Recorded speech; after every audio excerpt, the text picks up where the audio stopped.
What's going on, man? Welcome back to the basement.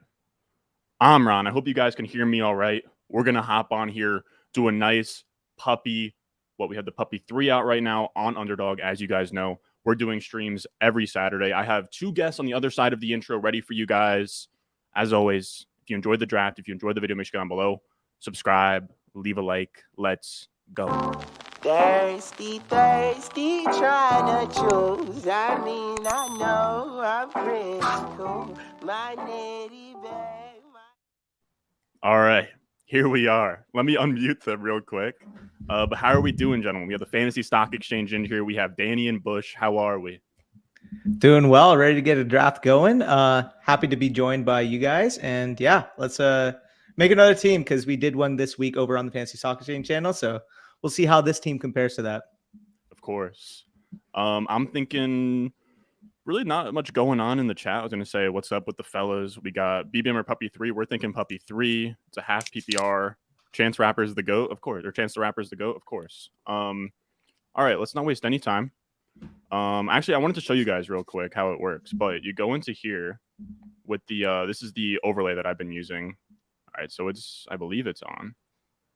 But you go to expand Sports Hub, and then you can just grab exposures, and then boom. Like that's it. Like now they're all loaded in. If I go to like complete, or no, if I go to rankings. Oh, that's dope. What the heck? Literally, like, so after like 1 or 2 drafts, you can just update it every single time. We got, oh my God. All right. So let's join one of these real quick. If anybody wants to hop in, use promo code Ron. It's on the bottom of the screen. You use promo code Ron. It'll get you your deposit matched all the way up to $100 on Underdog. You go in there, smash the puppy. This is 50% full. It's going to be filled probably by, I would say, like Wednesday or Thursday. So I'm trying to jam in as many entries as I can. This is, I think, entry number 21 for me in the puppy. Hate to rub it in your guys' face, but hey, that's where we're at. We've been living vicariously for the most part through our mod, and we do have our Buffalo trips scheduled for next week. So best believe when we're there, like if I don't hit at least 30 to 50 drafts in that time frame, then I'm a disappointment. I'm a failure.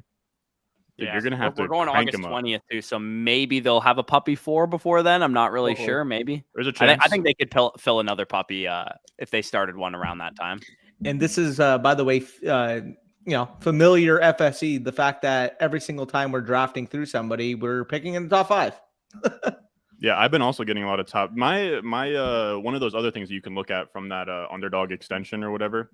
I was looking at kind of how my distribution is between, picks 1 through 12. It's rough, dude. This is why I'm not overexposed like JT. I haven't been getting a lot of 101s. I've been getting a lot of 105s and 104s. That's why I have so much chase.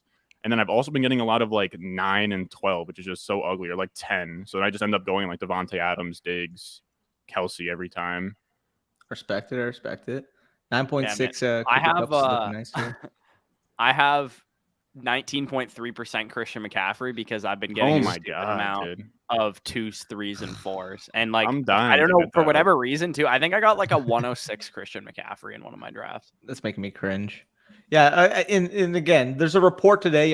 Matt Rule saying like he's full attack with Christian McCaffrey. He's ready to go with him. Like, was anybody actually like questioning that Christian McCaffrey was going to be the stud he is every single time he's on the goddamn field? Like, was anybody actually questioning that? Nope. Should we go Cup again? I know we went Cup last time, but I've been trying to get my Cup exposure back up. I guess we got to get the Cup exposure going here. Yeah, Stafford officially back at practice day apparently. Oh yeah, he's been having some kind of an elbow issue. Elbow. Yeah, I heard it was like tendonitis. So basically, McVay said specifically that he denied that it was tendonitis. Like a reporter asked him, "Is it tendonitis?" And he said it's not tendonitis. We don't really know really what it is. I was listening to Around the NFL, and they had Jordan Rodriguez on, and she basically said like it could be something that could like linger into the season. We've seen Matthew Stafford play through shit in the past. He's been like the god of doing that, so I'm not really that concerned. But if we keep hearing more and more like smoke around this, as a general philosophy, I don't usually like drafting players that are like injured in August already. So if Stafford is severely hampered by this at any point in the offseason, I'll probably downgrade my Rams players a little bit. It would make sense. He had that all-time clip where I don't know if it was his rookie year or whatever, but he like dislocates his shoulder and like still finishes against like, the Browns drive. Yeah, I think that was it. But that's amazing. I love Stafford for that. He's so tough. But that sounds like a pitcher injury almost, like a tendonitis kind of thing. Yeah, he might have like I don't know if it's like Tommy John's or something but I don't know. Either you guys played baseball growing up? Fuck, man. I was a T-ball Do they star. even have I baseball around here somewhere? Canada? They have the Blue Jays, bro. You guys just play with snowballs and shit? Yeah. Dude, our fix when we were growing up, because we had so much. I mean, you're a New Jersey guy, so like you get snow as well. But yeah. Our fix growing up, like back in elementary school and stuff, was every single recess, like people would build their own snow forts and stuff, and we'd have like snow fort battles. Where like normal kids were, playing kickball and playing t-ball and playing like you'd have snow fort battles like in June. Yeah, and just like yeah, not in June. But we just go to another snow fort, steal a bunch of snow from them, knock their shit down. Like it was just like we were actually hectic. No, I could see it, dude. Snow would get rough. I remember one time I had my football team. We all like met up or whatever. End of the season, we were all hanging out and there was snow outside, and we were just making snowballs with like rocks in them and stuff. Like it's honestly like it was goon behavior. Like we were putting rocks in the snowballs. Yeah, and then some kids were even chucking them at the cheerleaders. Like it was bad. Dude, crazy fucking shit in high school. Crazy shit. Like I can't even say some of the stuff we were doing in high school, man. Like just thinking back on it, because it just all happens in the moment, and then you think about it like a few years later, and like, why was I that stupid? No, it's crazy, man. It's crazy.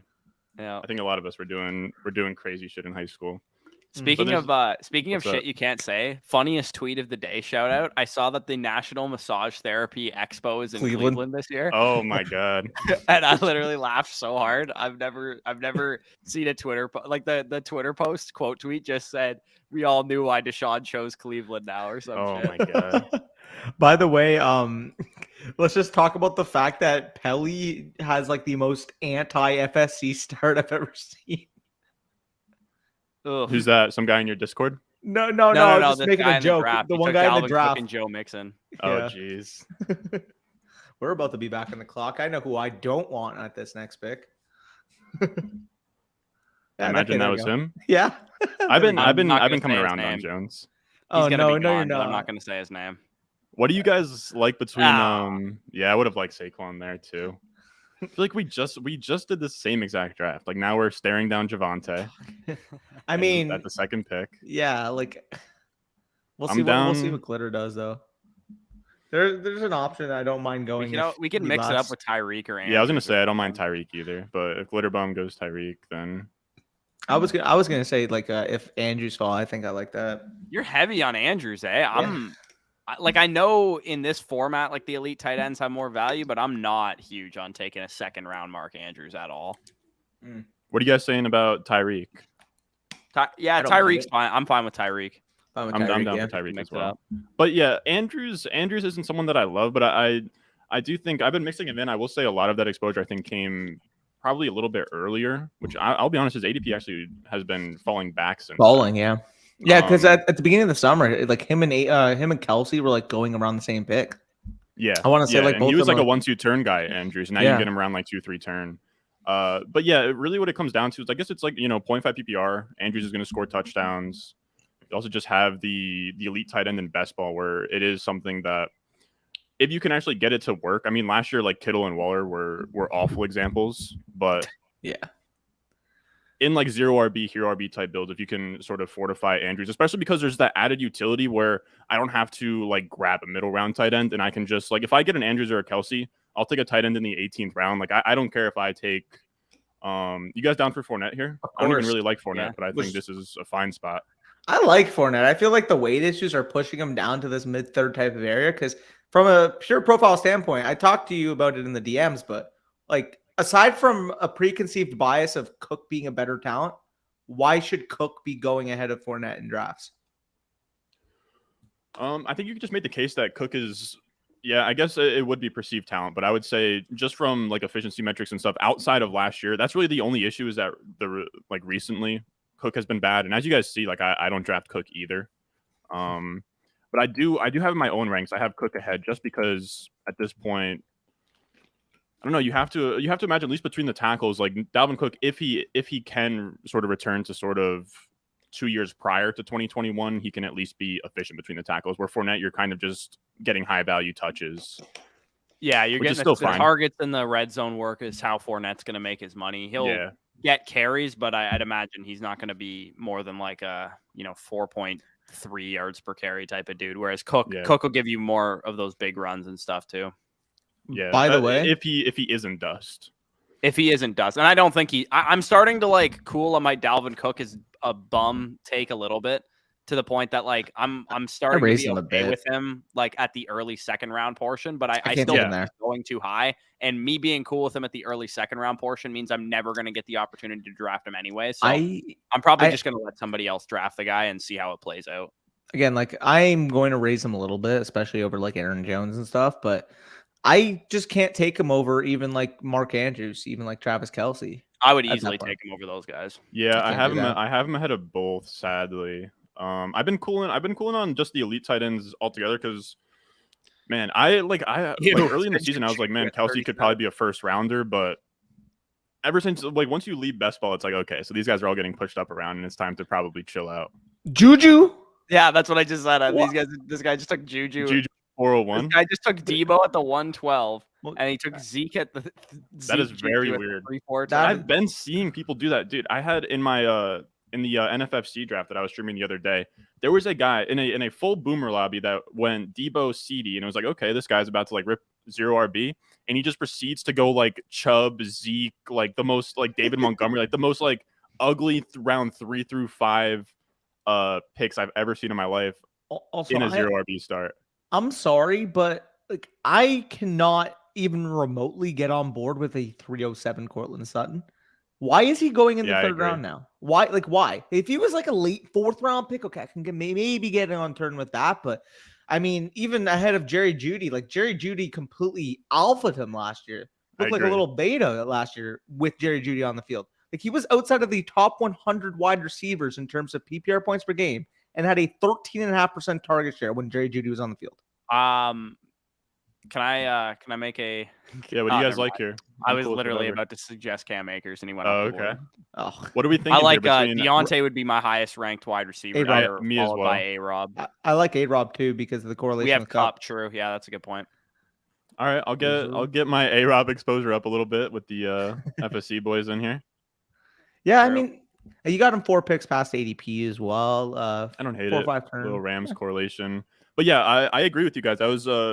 I talk about Jeudy in the video that I was writing up today, and it does make 0 sense why Sutton would be like. And I'm not even so much anti-Sutton. I'm just very much anti-Sutton at his price right now. Where but and you guys in in your rankings, I imagine you guys also have Jeudy ahead of Sutton. Yeah, I do. Yeah, I don't understand. Like the market is making it extremely clear that like that is a foregone, like 10 picks of ADP, and then also wide receiver 16 versus wide receiver 22. Like I don't understand. It's like they're making this narrative that like Sutton's going to be this like the deep big threat. Body. And sure, yeah, he is a big body deep threat. But what people don't understand is they're sort of like painting Jeudy as like this like boring Keenan Allen type slot wide receiver.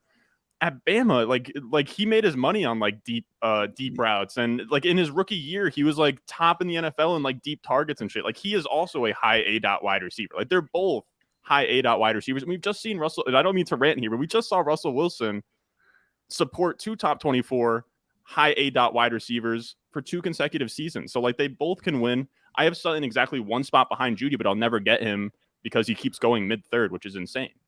I actually have a little more conviction on that. I just don't know if Sutton is the type of player that can return on that investment at all. Like at least with Jeudy, we have the aspect of the unknown. With Sutton, you're betting on a 27-year-old wide receiver coming off a career worst season and 2 years removed from his ACL tear.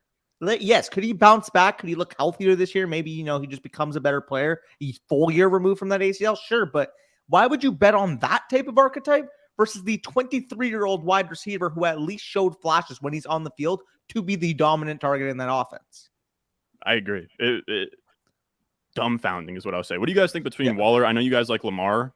I imagine that's probably what it's between here. I mean, that's actually we a have good 2 question. Rams wideouts, so I'd probably be looking towards Stafford, but I think Lamar is also probably worth this pick as well. I'd be cool with Waller. I'd also be cool with like another wide receiver or something like that. I'll let you make that pick, Ron. I'm down with lot of that board there. Let's go Waller. I was curious on Bush's thoughts because I know Bush, you like Waller and Lamar. It does come down to like I sometimes have a hard time like if I'm on the clock, like would I rather have an elite tight end or an elite quarterback? I find myself saying I'd rather have the elite tight end just because I feel like it's flatter at quarterback, right? Like you can kind of get later with like Russ or Stafford or Dak and be fine, but at tight end, I know, or I guess in best ball because you can't stream, it's a little bit rougher. Where once you get into that area of like Ertz, Knox, Irv Smith, Komet, I don't feel as comfy about it as those other quarterbacks. I don't know. It's just sort of how I wrestle with it in that like 5-6 area where we're looking at like Waller, Kittle, and then the quarterbacks. Yeah, the win rate argument I would make is higher for Lamar than it would be for Waller, though. Like at the pinnacle range of outcomes, I think Lamar has 28 points per game in his range of outcomes versus Waller. If Waller has like a 17, 18 point per game season, that'll obviously be like probably the tight end one or at least one of the best tight ends in fantasy, and it'll provide a huge return on investment. But Lamar just has a way bigger ceiling from like a raw points perspective. So I'm on the opposite side. If I'm choosing elite tight end or elite quarterback in like a hero RB or a zero RB build or something like that, I usually side with elite quarterback because I think once you get to like the range we're in right now, Kyler Murray, Jalen Hurts, Justin Herbert, Lamar Jackson, those guys' ceilings are just so high from a points per game standpoint. So I do see a bit of a difference between the elite quarterbacks that you get in the first like 6 to 8 guys of ADP. Yeah, that's fair. I would agree with Waller's that. My tight end 3, by the way. So I love Waller this year. I think I have Waller 4 or 5. I forget who I have higher between him and Kittle. I have him higher than Pitts and Kittle because I think Waller this year has something that we've never been able to say about Waller, which is a high touchdown ceiling because Adams is there. I think the Raiders offense could be really, really good this year. Adams going to demand a lot of attention in the red zone. Waller could, as long as he's healthy this year too, should be able to carve out a huge target share. I think it's going to be a really concentrated offense in Vegas with like Adams commanding 28-30% like he should always do. Waller with like a 22-24% target share and like 10 plus touchdown upside. I really like him this year. Yep, and now we're seeing the dead zone. I was gonna say, it's definitely it's not really something that I'm moving Waller back for, but it just kind of I just kind of remembered it. But like John Gruden loved Darren Waller, man. Like he would target the hell out of him, dude. Like I just was thinking about it. Like I want to say it was like the year that Waller broke out, but I just remember watching games. It might have even been like like that first game, or it might have been like Broncos Raiders on like a doubleheader. He had like 19 targets or something. Yeah, just insane amount of targets just right out the gate. Gruden was peppering him. I mean, there was no one else. Derek Carr's really still a quarterback. Yeah, so that's exactly. the one argument I would make. And but you're right. John Gruden actually said the most. And it's not so much a ding on Waller because I have plenty of Waller and stuff, but it isn't.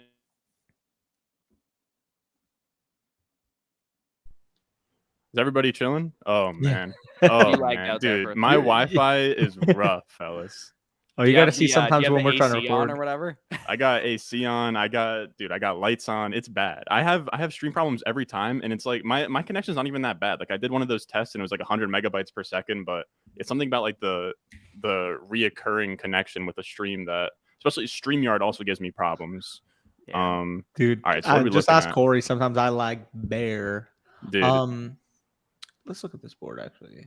I got a couple ideas. I don't even, dude. I'm starting. I hate to say it, but I'm starting to really come around on Dylan.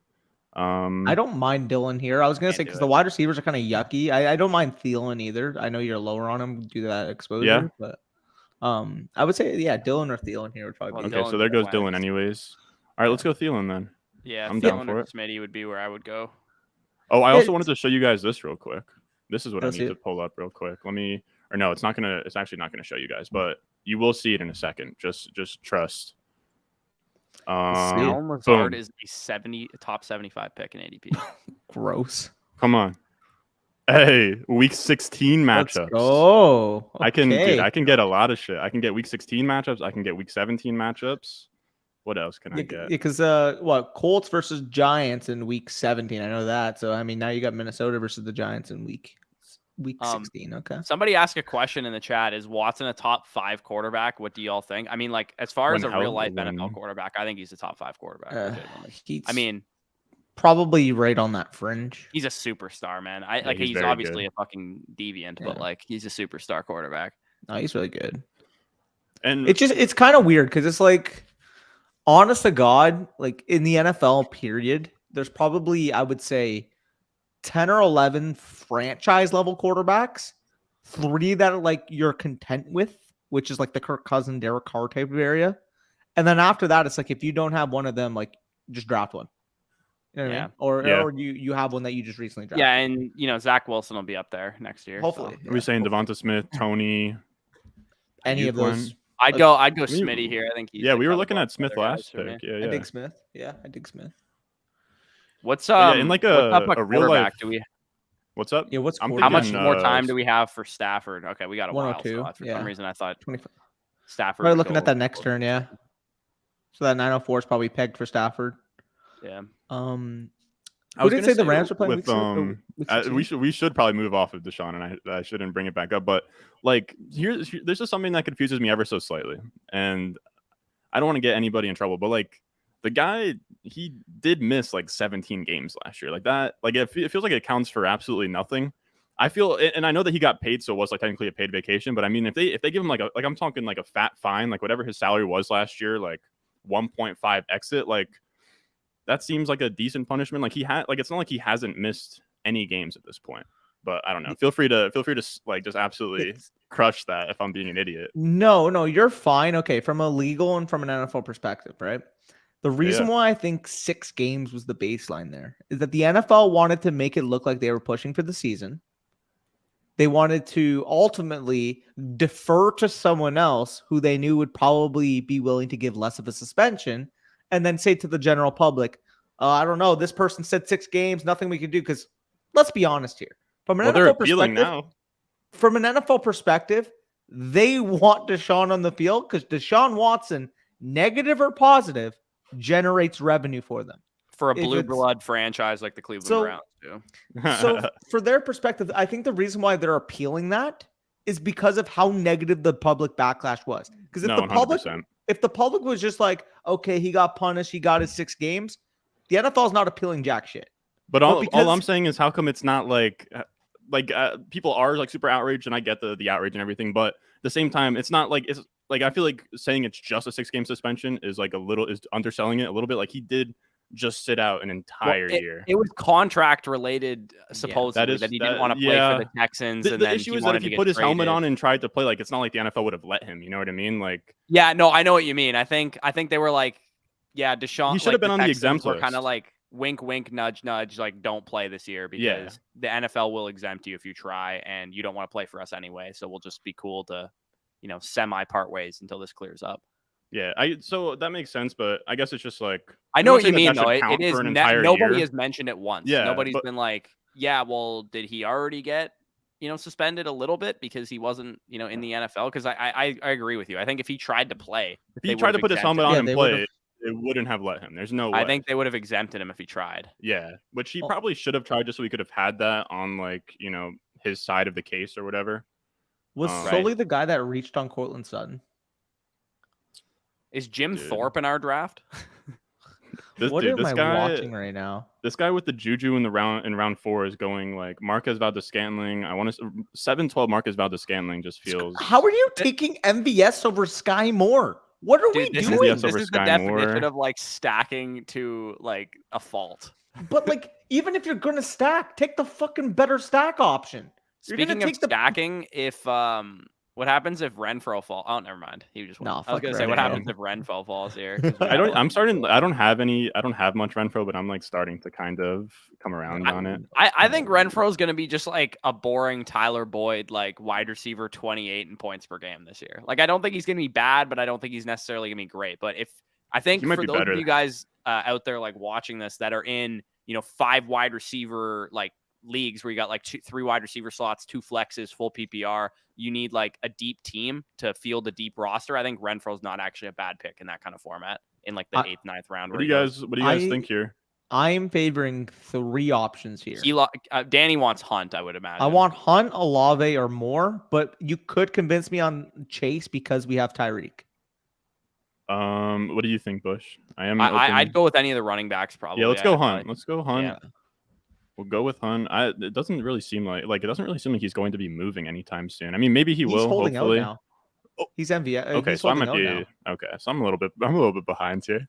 Wait, He's like refusing to play and wants a. Well, apparently he's extension? holding in, and the Browns are going to fine him, is what I saw today. wait, Mac, There you're it not is. saying MVS and Sky in this chat, are you? Because Ron's about to let you know Come on on that now. one. Come on now. Come on now. And MVS over Sky all day.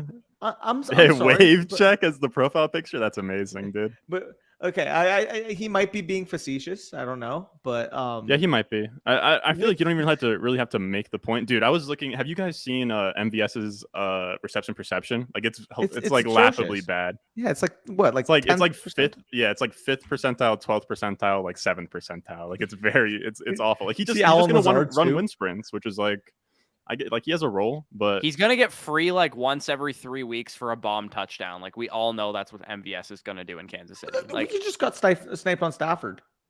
we did. if That MVS sucks. gives you Check that 4 guy's- usable weeks, like I mean maybe that's semi worth if the rest of your team is strong, but I think that type of player is reserved for like the double digit rounds. Yeah, I agree. Because we lost Stafford, we could probably punt around if we want Derek Carr. Yeah, we can go Derek Carr. Sky I was Moore hoping goes, Sky damn. fell. There's still a lot of nice wide receivers. What are you I guys don't mind thinking? James We Cook could go either. We could go Carr. We could go any of these 2 running backs. We can go Claypool. Wilson's even still on the board. I'll defer to you guys. Any thoughts? Damian Bro, Harris would be my pick personally. Oh, yeah. what do you? Let's go Claypool. Let's go Claypool. Look, this is my reasoning on Claypool. Claypool has a Week 16 matchup against Waller, and we're gonna sort of fill that in here. We're gonna get some Week 16 correlation. I almost never do it. We'll get some Steelers. We'll get some Raiders. We'll hope. I don't think Carr will make it back, but we'll be fine. Maybe we'll draft. Do we have any other stacking potential at quarterback? Well, we got QB wide open. We got Tua. I guess we could go Cousins if he's on the board. Yeah. Ron, Tua, Cousins. Ron, now we're getting comments like MVS is the highest paid receiver on that team, and the scheme will open him up. Oh Hey, yeah, hey, follow now. the money. God. Hey now. Hey, Come man. on now. There's like a couple. There's a video that I'm like planning out that's like one of the, like some of the biggest mistakes that people make, and the like overrating everything other than like can the wide Talent. receiver get open and catch the ball is like so obviously one of the biggest wide receiver mistakes I see every single year, and like we do it too to some degree, but like for the most part, like when let's say Russell Wilson drops back and nothing in his mind is other than who's open. Like he doesn't care like who made more money or if the target shares that like some spreadsheet version projected like are supposed to be withheld. Like if Jerry Jeudy is open like fucking 26% of the time, he's getting 26% of the targets. Like that's just how it works. Or so the word I'm not a big like follow the money has maybe some validity at running back where it's like opportunity based. Mhm. That wide receiver has like absolutely no precedent. Like some of the biggest like free agent signings last year, Corey Davis, Nelson Aguilar, like what the hell did those guys do? They never really pan out unless if like you would need like somebody massive. By the way, did you guys see the tweet today? It was a post on Twitter by Dave Burkett. But Dan Campbell's made hats for his coaches that just say grit across them. Yeah. It did the Toad Setters tweet out like Nathaniel I made it. Had a group hug with 2 players that were fighting. Yeah, I Oh made my that god, post. that's hilarious. Well, because I saw the Nathaniel Hackett one, then when I saw the Dan Campbell one, I'm like, yeah, I got to make this into a post. I just like captioned it, choose your fighter, and posted it. Oh, did you make that? Yeah. Nice. Dude, I love the you guys see the quote that Campbell had where he was like, man, what the hell was he saying? He was like something about like he wants to take opponents like tread water until he had something crazy that he was saying. It was something about like he wanted to, he was like, we're gonna make our opponents tread water until they drown. And it's like, dude, Who said that? I love it. Campbell, man. I love sound like that. an idiot here, but if you I gotta see if I can find it. Dan Campbell tread water. Come on, give me the headline. I'm begging you. Dude. Among Us in the chat just got. Oh off no, the he phone said with Russ, he said and the he's Detroit only throwing a Lions. sudden. He said the Detroit Lions will tread water as long as it takes to bury you. Ah! I love that. Dude, like Dan Campbell's the ultimate football guy. Yeah. Also, we just got sniped on Derek Carr. Are we? Jeez, dude. We're looking at Cousins. What is this quarterback run? I'm sorry. Yeah, we're getting buried at the quarterback position. It's all Like, good. what are we witnessing? We might have to do a 3 QB build if we keep getting At sniped. this point, we probably are already forced to. I think if we If we can can get get Kirk, we Cousins might be all into it, right. I think we should be okay. I agree. Yeah, that could be decent. Yeah. Wow, Okay. Fields over Kirk, dude. I've been taking a lot of Daniel Jones, guys. Been taking Oh, lot dude, of that is a Daniel lot Jones of here. Daniel Jones. How much Zach lot. Wilson do you have? Show me. That's Not not bad. enough. Okay. Not even remotely Look, enough. look. Need more, but I mean, like it's a start. I'm trying. I put out a TikTok about Elijah Moore today, and so many damaged Jet fans commented, like, I don't know, man. Like you're I've being a seen little this too story before. optimistic, and I'm Oh like, my I get it. You guys are like hurt and like victims, but trust me, Elijah Moore is the real deal. I'm saying Kirk Cousins. Yeah, I dig it. Yeah. Let's go Kirk. Yeah, no, I agree, dude. But then you also have the other side where there's people like I was talking about. Who was I talking about the other day? Oh, Breece Hall. I had a video on Breece Hall, and like every single comment was like, or not every single. I'm exaggerating, but like 25% of them were like, it's the same old Jets. The Jets aren't going to score points. It's going to be an awful situation. And it's like, dude, Stigma, like man. that is already baked in. That is what everybody's expecting. Like the Jets to outperform expectations, they don't need to be like a top 10, top 5 scoring offense. If they're just like a top 18 scoring offense, they outshoot everything that people are expecting for them. Well, the market's valuing them right now like they're going to be like the 27th highest scoring Exactly. offense. So Yeah, it's somebody like tried to tell me too, or tried to convince me that Zach Wilson's only going to throw 26 times a game, which would be like the Oh my lowest God. per season output since like the 2019 Ravens. I will say I'm Also- really hoping that LaFleur like lets Okay. him open it up because if you guys But- remember, there was a spot where when Mike White was playing, he let Mike White have a little bit more access to the playbook than Let Mike Zach White Wilson. cook. Yeah, he let Mike Um, White cook with a bunch of pass attempts and shit. And if you look at Zach Wilson, there were certain spots where LaFleur wasn't doing amazing. I will say though, I like LaFleur. I like how he gets Braxton Berrios involved. the boy himself. The By the way, laterals. oh no way. Wait. Oh, I thought he just went. I What was were going we to say hoping for? no. I thought Madison went because the blue went away. Do we Madison want has to go be the Irv pick. as our other No, tight end? I'd say Madison has to be the pick. Yeah, I'm down for Madison. I'm down to wait a little bit more on tight end. Yeah, Um, that's cool. I actually forgot we had Waller dead ass. It's all So good. I'm cool going Madison. He's like Yeah, my we'll go highest. Madison. He gives us some correlation with Thielen and Cousins. So now we have our Minnesota thing in place. Which by the way, we posted a video this week, offenses to target with Faraz, and basically with the Vikings. I mean, I'm so in on this offense, but out on Dalvin Cook, which means by nature I have to be very in on Madison. Mhm. I mean, I have double exposure to Madison than I do Cook.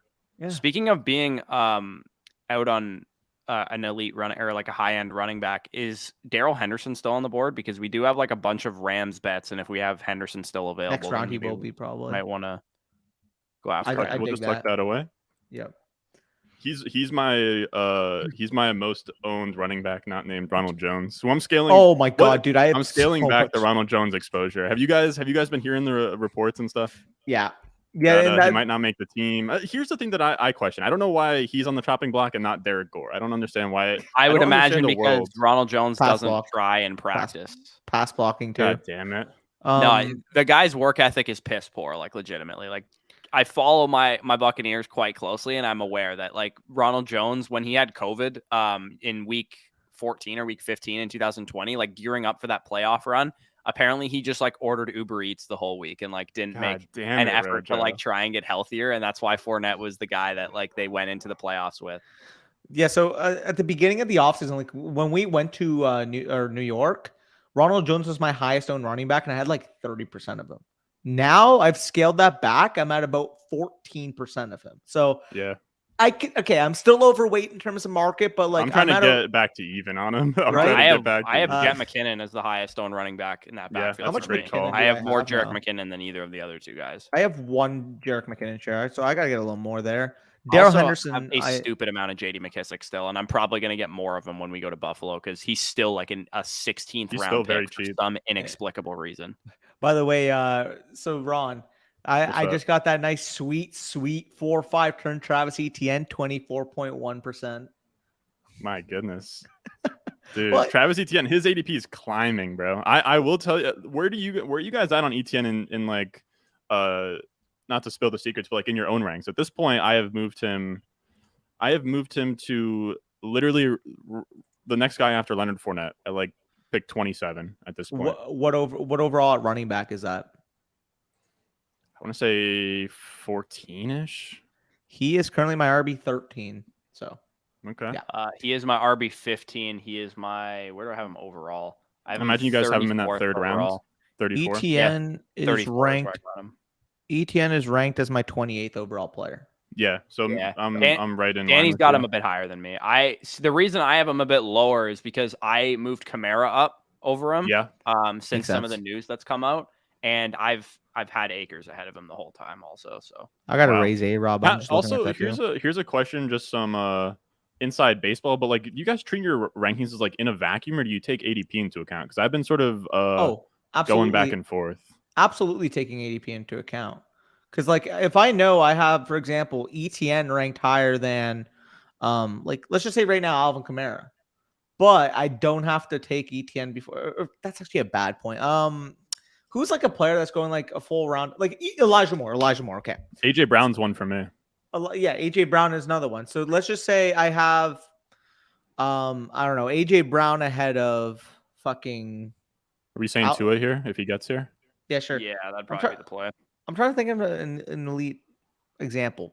Elijah Moore is the one that screams out to me. Dalvin Cook and Leonard Fournette. You used that example already. Oh, that's a good one. Just because I have Fournette ranked above Cook, like I wouldn't take my rankings are simply who I would draft. I don't give a shit what the ADP is. Yeah. If I'm on the Fair. clock, like Cam Akers versus who do I have Akers over that would piss people off? Oh my God, we get sniped on Tua. Like I have Cam Akers ranked higher than James Conner, than Nick Chubb, than a bunch of guys that nobody would like other than me would take Cam like Akers over those guys, and that's in a vacuum on the clock. I would take Akers, so. Which, by the way, what are we saying here? What are we saying? We got 10 seconds. Fryermuth, Hines, Algier. We could get that Steelers correlation week. I know. 16. I want to get some Steelers Las let's Vegas do it. correlation. Yeah. That's my highest owned tight end right there. Is Pat Fryermuth. Now we All right, we'll take 6'9", nice. Now we close off that tight end build. What is there anything at Osborne quarterback? next pick? Dude, quarterback is getting extremely rough for us. We're just gonna have to It's take a 3 build. Or actually, no, we're actually. I forgot that we had no to Kirk. Daniel Jones. Yeah, I was gonna say. What's you're in on Daniel Jones too, right? Yeah, 100%. I did. I mean, Daniel Jones and Kirk exposure-wise, works I for am me. a little bit. Are we going Osborne if he falls back? I know you probably have flashbacks of him torching your Bucks. Yeah, That's like his and he one got the good game. Nickname Danny Dimes. Yeah, even that though he was rushed in 2 touchdowns, didn't even throw any. That's his like one shining moment.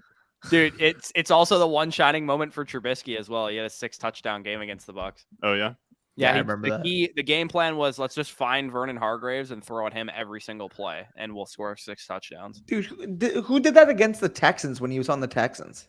Everybody did that. Fair play.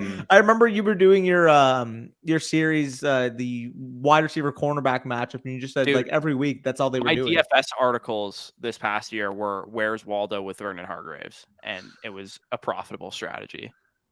What do we think? I'm kind of Osborne. into Gainwell. I mean, we could go Osborne. I will say we are at 3 Vikings. Algier would be my pick at running back if we will go there, but Gainwell's fine too, I suppose. Yeah, both are fine. I that is fair because like we already took Thielen, so taking Osborne's kind of like making the bet against Thielen, I guess. So I'm going Gainwell just because I want more exposure to him, and I think that there's a chance that his ADP rises from here. And I know he's already pretty high up, but he's getting a lot of positive buzz right now. And I think that I think fantasy gamers are pretty ready to dismiss Miles Sanders whenever given the. They're also the opportunity. extremely hard for Gainwell too. If Gainwell does anything, they're ready to 100%. just whip it out. By the way, Mac Sauce, I don't have ETN over Dalvin Cook. Me neither.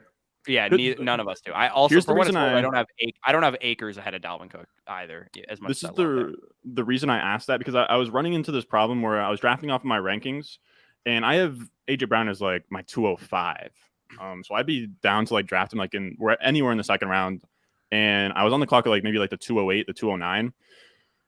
And it just doesn't feel good taking AJ Brown there, where his ADP, like in a lot of these sites, dude, like AJ Brown's falling to like the mid-third. So it's like if you draft strictly off your rankings, you're gonna like miss out on that potential value. You know what I mean? So I had my tough. rankings imported into Underdog when we got to New York initially, and I took them out because I wanted to like just play the ADP game. That's a little how bit I'm more. at as well. Yeah, when you're playing at volume, that's definitely how you want to approach things. Is like like if it's like, all right, like gun to my head, like this fantasy league is for your entire life, bud. It's like, okay, I'm taking AJ Brown there.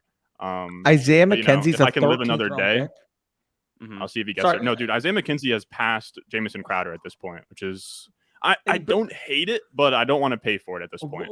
Also, why is he going only a round behind Jahan Dotson? What am I missing? So what do you mean by that?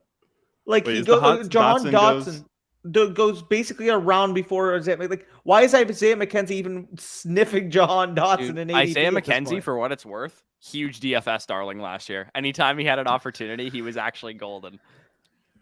Like it seems like Bills fans, I know Chess Liam, the guy who won BBM2 last year, like he's been very firmly on like the Singletary versus Crowder stuff. It seems like I think you guys would know a little bit better, but it seems like it's one or the other, but one of them is really good against man, one of them is really good against zone, and I don't know which one is which. But it seems like there's the chance that, like, depending on what they're game planning for, I know some defenses like run primarily zone or primarily man, that might sort of fluctuate their whoever's playing like the third wide receiver set.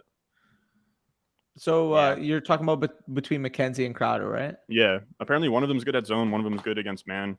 But it does seem like Bills fans think that McKenzie could possibly be the third wide receiver in 3 wide receiver sets. Yeah, I saw that report came out. I think the answer to that question is just draft Dawson Knox. Yeah. Or there's one. You're not a Dawson Knox guy, right, Ron? No, I'm not. But his price is getting to a spot where it's no longer egregious.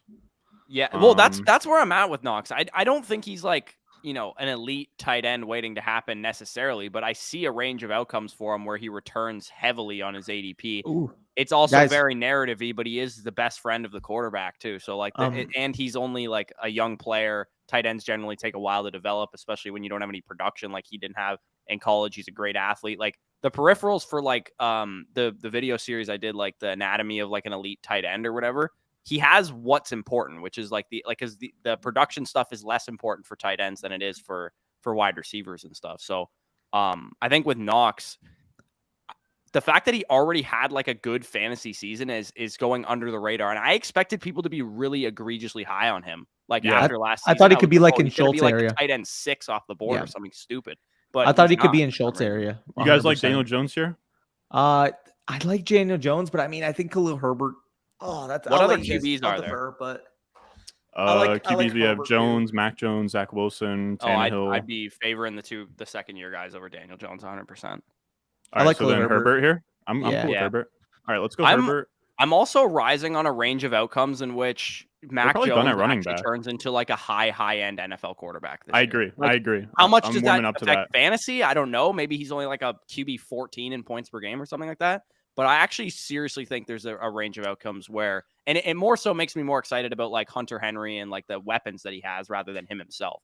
But I think there's a chance that he could be really, really good this year from like an NFL perspective. I agree. Like I wouldn't be shocked if he was like top 5 in adjusted yards per attempt or something like that, or had like a top 12 PFF grade and just looked good. And like, you know, it was like a wild card playoff team. People forget that he was the best like in real life quarterback among all the rookies last year.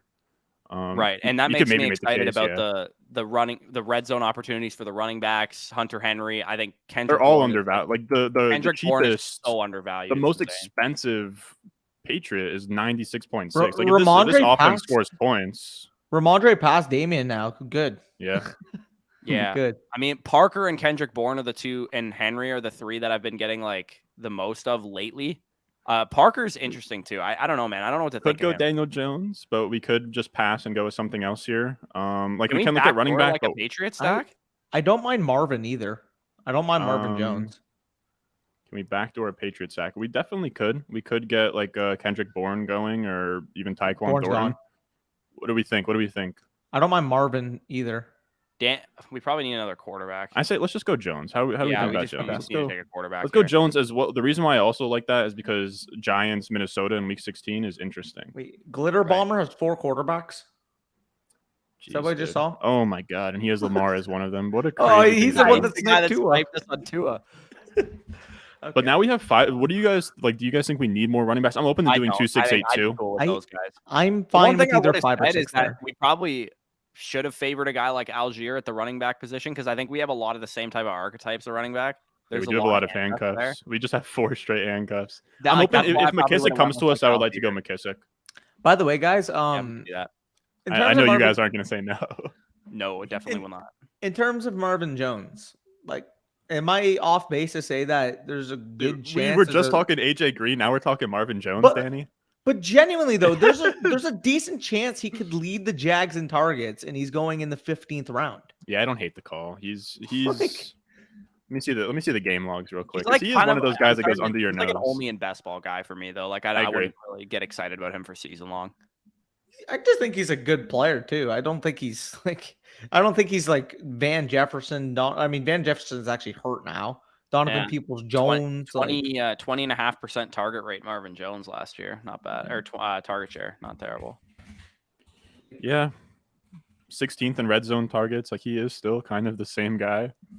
yeah, 120 targets last year too. Like you could tell me any, like it could be me, it could be Bush, it could be freaking anyone. If I can tell you right now, you're getting a player who had 120 targets in the 15th round. Like, yeah, and they brought in Kirk, but it's like nothing. Like I'm not really expecting Zay Jones to have a 20% target share or anything. Dude, I'm actually excited about harder Evan than Ingram. anybody. I do actually have to ask you, Ron. You got the What's up? shield, the beautiful shield there. Like, how many more drafts do I have to do to get that thing? It's 1,000, isn't it? 1,000 total? I think so.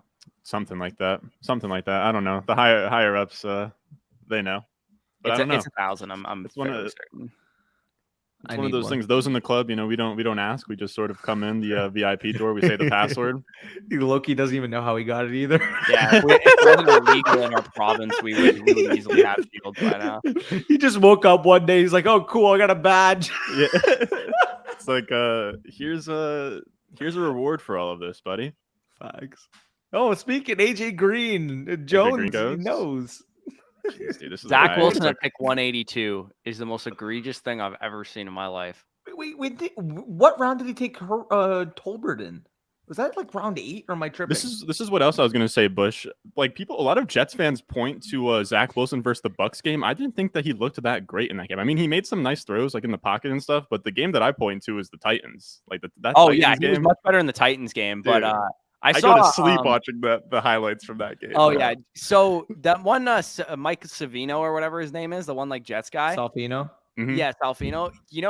That thing that he tweeted out was kind of wild to me. That people think that Zach Wilson had like the worst rookie season of all time, yet he won Offensive Rookie of the Week 3 times, and no quarterback won it other than him. I gotta be honest with you. I think that might have just been the Jets fans just running up the. It might have been, but like fan it's vote. still a wild thing to think about. That like as good as Mac Jones was last year, he didn't win Offensive Rookie of the Week, and Okay. like Now we Davis can Mills start even had stacking some dubs. spike games too. Can you check where Jalen Tolbert was taken? Because if I'm not mistaken, I think he just took him like round 8. Go down a little bit. 9-12 right here. The 9-12, is that where he went? That's sickening. That is way too high. One pick after Garrett Wilson now? Like, I love my Cowboys, but what are we doing? Yeah, no, that's sickening. 2 rounds ahead of Christian Watson. How did Tolbert perform in the old RS system? Like, because I know he's Not like he's super old as well. shit. I know that about him. I would actually have to pull up the database, but I believe I would guess low end silver. But he just looks fine for a G5 guy essentially. Like they don't all look like Sky, or very few of them look like Sky Moore. He at least like had a baseline fine production through 4 years, and I don't know. He kind of looks like I would almost say like or I don't know. I guess like he's also a Dallas. I was gonna say Gallup in a way, where day 2 pick, group 5 guy. He's very similar in terms of like stylistically to Gallup in the sense that he's a physical receiver that can play inside and out. Gallup has been kind of pigeonholed. You guys like into Fuller? the Not to step on your toes real quick. Let's see the wide receivers too, just to kind of get a glimpse. Yeah, I don't mind taking the shot on Fuller here because I'm just hoping we get the Julio effect. I really don't know if it's going to happen at this point, but maybe the Cowboys will come calling. Cowboys come calling, and Fuller gets the Tolbert treatment. He's 11. He's a top 11 round pick if that happens. Do you know what's wild, Ron? Is like What's from that? When you look at Jalen Tolbert's like whole career, he looks like small school Jahan Dotson, like his career trajectory. Yeah, so I agree. And I mean, which I don't know is if you caught the more video I acceptable did. for G5s. Yeah, which is more likely what they usually do. It's usually like Christian Watson, Jalen Tolbert type of profiles, not like Sky Moore. But the progression was there. Like, I mean, his target share went 23%, 32.5, 33.4. Like he progressed every year of his college career, which is, I mean, a green flag that I found, and I broke that down in like the one video that I did, the wide receivers to target and avoid. So, and it was something that like the big busts had in common, which was they didn't progress. Like Jalen Reagor and N'Keal Harry types, they would like have a really good freshman or sophomore year, and then their junior season or They'd their flash draft and be eligible done. year or whatever. That is an interesting like not idea. Where all right, what do we think about McKissick here? McKissick, McKinnon, yeah, one of those. We don't technically need another running back, but I think we could, like a McKissick, like PPR every week could be good for us. I mean, Mac Jones, like 20 picks past his ADP. Honest to God, I think we're better. It's probably more like EV plus EV to take the quarterback than it would be. Let's go Jones. Because like our quarterbacks are rough. Okay, the only problem. Okay, I don't mind doing it, but the only problem is we're gonna need at least one stacking option for Mac Jones because he's a pocket passer. Oh, we got Bourne on the board still, probably. No, Bourne is way gone, dude. He went 13th round. He was when we were in New York. This is where you were getting Bourne. Yeah, I think he went in the 13th round, if I'm not mistaken. You guys want to see something spooky? I've been taking a little bit of Tyquan Thornton here. I don't mind it. Tyquan Thornton, but just like these like random. Here's another one that'll spook you guys a little bit. This one I'm actually ashamed of. Not even so much Sterling Shepard, but I've been taking slight Darius Slayton, a little Darius Slayton, 18th round Darius Slayton with Daniel Jones. Just something slight in there. You know, Tony Galladay struggled to stay on the field. You know, Slayton comes in. You got Dabble in there calling up just genius concepts. I think the play there is that he's gonna get cut. Yeah, he's drawing live. I think he'll get cut. He's drawing live. A different team. I'm just saying, if we get a round 18 David Bell, shut the fuck up. He's not still on the board. No, he is. No, David Bell is on the board in the last round of drafts. Yeah, that's Saquon right Bell. There is why I have 21.1% David Bell.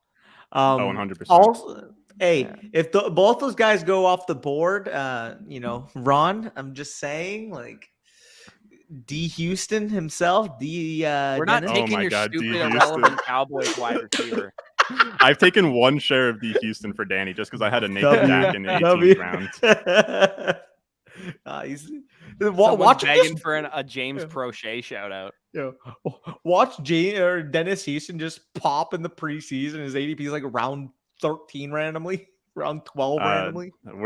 This is wishful thinking. I can't even tell you what school he went to. Western Illinois, baby. I don't even think he was in my databases that I made. You could have told me Elon, and I would have. No, David Bell went to that genius that picked him. Damn. That is Houston, the boy. Dude, we know he's so good because on Fantasy Pros it says he's impressing at camp, and it's a picture of a generic helmet instead of him. There we go. Yeah. But I was gonna say, Bush, on the idea of like the 1 year wonders in college. I've been trying to I've pretty much in the like RS grading system. I have it in a way where if you had a down year, it contributes to like your overall average of like over under expectation. So it kind of does take into account like if you had one shitty year and then you had one good year and then like two shitty years, it kind of brings you back to the median. But I do agree, like a lot of things that people like the analytics people look at, like if you just look at like player profile and you look at like breakout age and what's like the other one, like I guess like career high college dominator, like you could just be sweet in year one and look dope, just using those metrics and then have some pretty glaring holes in the profile. Right. And like when it wasn't something that I intended to find, but when I was like ripping through I reviewed all the like last 3 years draft classes, and like Denzel Mims, Laviska Shenault, Jalen Reagor, N'Keal Harry, they all had like one spike year either as freshmen or sophomores, and it kind of skewed like the opinion I think of a lot of like people, because the progression thing, like ideally you want the like AJ Brown career trajectory where you have a promising freshman year, great sophomore year, explode as a junior, and same goes for like Elijah Moore, did the exact same thing. As well, because like then you get a 3 year early declare, wide receiver with 3 years of production, and he got better every single season. Like that's what you want out of the prospects, and like Jamar Chase did it. Like a lot of like the best prospects do something like that. I guess Chase didn't play his final year, but like you know what I mean. Yeah, where he didn't do much his first year. By the way, could you imagine what would have happened if he did play his final year? Like, right, dude. Without Burrow, I'm not sure what would have happened. That team fell apart when he left. But That's yeah, I fair. think that progression aspect What do we is think an here at wide underrated receiver? part. And Um, I don't know if if maybe the- you could include something where like the like difference in like their receiving production, like from in their draft eligible season from the previous seasons. I have no idea. You probably think. need that correlator for Mac. We're saying I'd say. Taekwon. Yeah, I wouldn't mind Taekwon. that. He'll catch some bombs. He can run a Yeah, we'll go Taekwon. 4-1 or whatever it said on the I want. unofficial By the way, radar. I want to start mixing a little bit of Kyle Phillipson because it sounds like from all Yeah, accounts that he is that is earning his spot for the Titans. And I mean, if he has a couple really good preseason games, we're talking about an 18th round dart throw to potentially maybe he can work his way into the 14th, 15th round area if he gets hype. Yeah. So. M Cup said in the chat, that's Drake London. You are damn right. It is also Drake London. Oh, Promising freshman year, good sophomore year, great junior year. Exactly, Drake London as well. By the way, M Cup, you said you're regretting the trade. London in a first for Diggs and Jacobs. Give me London in a first all day, every day. But just to add on top of that, I agree. You don't want to see like one spike here and then everything falls off. But the one pushback I'll have is if you look at Elijah Moore, or maybe I don't think from a raw standpoint, but I think from like market share standpoint, I want to say his best year was his second. So like I'm cool with like all right, so like a progression, and like second year was great, but even if it's as long as it's not like a 0 his third year, you know what I mean? And it's like spike in the second year and then it's fine in the third. The counter I do have to Elijah Moore is I believe he only played like 8 He only played 8 games.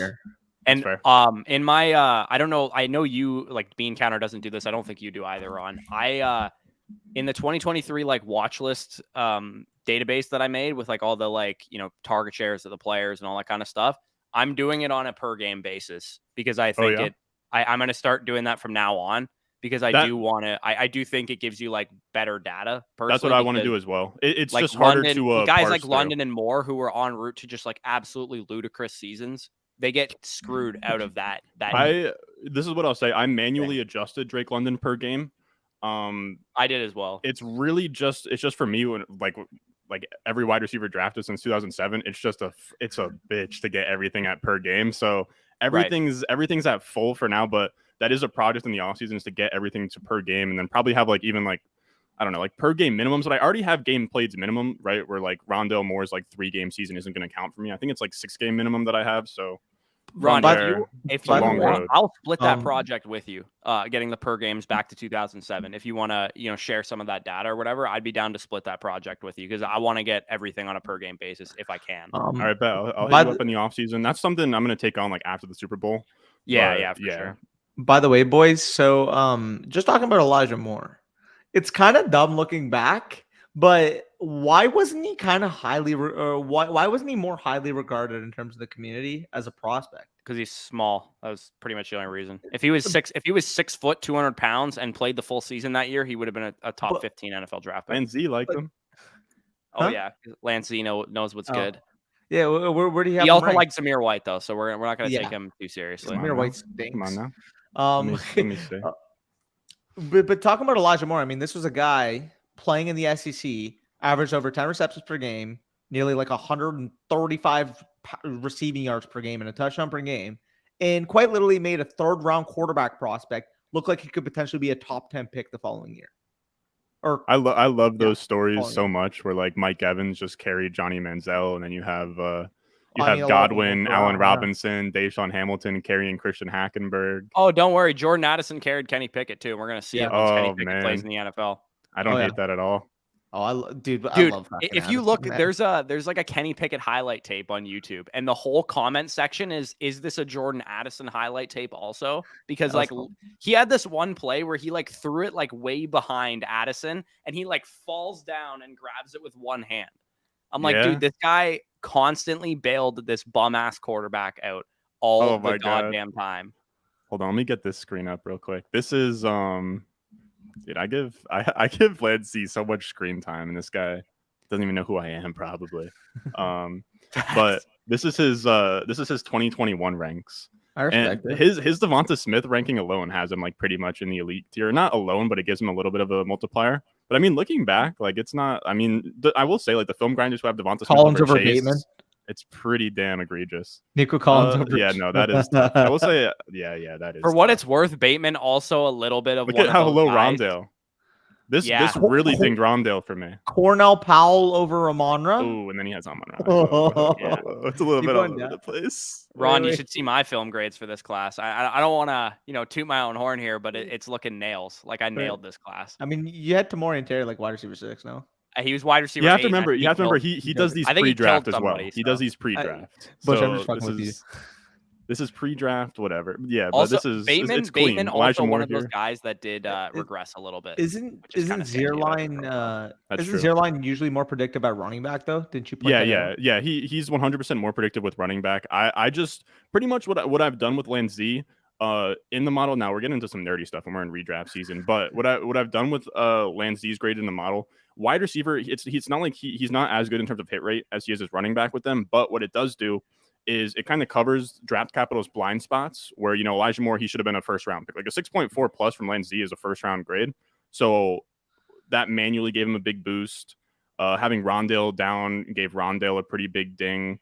And it pretty much just covers your blind spots where like maybe Rondale Moore shouldn't have been a second rounder. And it's not like one of the biggest inputs, but it is something where if something falls out of line and Lanzi sees like, Bateman all the way down here, Rondale Moore down here, it probably bumps them down a tier. Puts like a chink in their armor. I'm gonna miss my pre-draft hype for De'Ami Brown because that was my big miss of the class too. Man, Diami was fun, man. he looks ETN so so much fun, higher. man. Well, it's funny because it's like we were just talking about, receivers that carry their quarterbacks. It's like, yeah, it's Sam Howell. We thought again, Sam Howell was better than the 5th round, but we thought when he had De'Ami, when he had that offense, that he was going to be a first round pick. Dude, this last year has been unprecedented. This is unprecedented. 6.4 quarterbacks, like they get drafted like in the first round every time. Like I've never seen like 6.4s. If you go back to like, I don't know, you want to go back to like 2018. Like 6.4s is, I mean, we're talking. Oh, geez, not Rosen. Oh my god! But 6.4s is Lamar, Josh Allen. Wait, he had the same grade for Josh Allen as he did this year for like fucking Sam Howell. I know, and that's not an indictment on Josh Allen. That's just how good. Like we've never seen quarterback prospects this good not go in the first round. Like. 2019. I mean, everybody everybody in mock drafts had. I mean, 6.4 was like I guess like Drew Lock, but he still went first round. Like you can't find a 6.4 graded QB who doesn't at least go in the top like in the first round. Like you could have Justin Herbert here, Tua. We're not going to be trusting his quarterback grades anytime soon. Yeah. I mean, Jake Fromm over Jalen Hurts is. I'm just saying, 6.4 plus is usually a lock to go first round. Like 6.3 on Mac Jones, which is odd for like an NFL guy to not like Mac Jones. Bush, you got a 6.19 quarterback in the second round. Let's go. Dude, Kyle Trask is not a 6.19 quarterback. No, you see that video of Jack Cohn with a 6.1, which sounds about right for Kyle Trask. Did you see that video about of Kyle Trask throwing a pick and it just quacked out of his hand? Yeah. No, I did not see that. The Bucks Twitter tweeted it out. Everybody was roasting Kyle Trask and they deleted it. Also, that is very zoomed up to me. Oh, it's very, dude. This is a very weird way to look at all of us, but we've had a good time here. We drafted a puppy. I'll make sure that I name it after you guys, so you can kind of track it as the season goes on. But yeah, man, I appreciate you guys coming on. I wish we could go longer. I mean, maybe one of these days we'll hop on here and just do a shit ton. But I gotta get to rankings update, record a video. I'm sure you guys are busy as well. But yeah, I appreciate you guys coming on. If you guys have anything to plug or anything to sort of sign us out on, appreciate you guys coming on. Any final thoughts from you guys? I gotta congratulate you, Ron. Yeah, for what? You passed us. It's subscribers. You passed us. Yeah. So we'll I mean, we got to regain that. We'll battle back. I want to see a little back and forth. I hope you don't just completely leave us in the dust. I hope there's some back and forth there. But congrats to Ron as the guy who he finally passed us. So hey, don't sleep, Bush. Once we got the must draft sleepers coming out, in the birthday bump, the birthday algorithm boost. Yeah, once you get the birthday algorithm boost, once I sort of retreat into the darkness for a month after the season, and you guys are still out here going Bailey videos, and I can't keep up. That's where it'll be at. But yeah, man, I appreciate you guys doing that. Shouting out the subscriber count. But yeah, man. Of course, subscribe to their channel, Fantasy Stock Exchange. You guys know where to find them. But everybody that came out, appreciate you guys. We have. Let me just show real quick. Use promo code Ron, 100% deposit on Underdog. I have the link down below in the description. I'll put it down below in the comments. But everybody that has made it this far, I appreciate you guys. We're going to stop rambling here, and I will see you guys in the next one.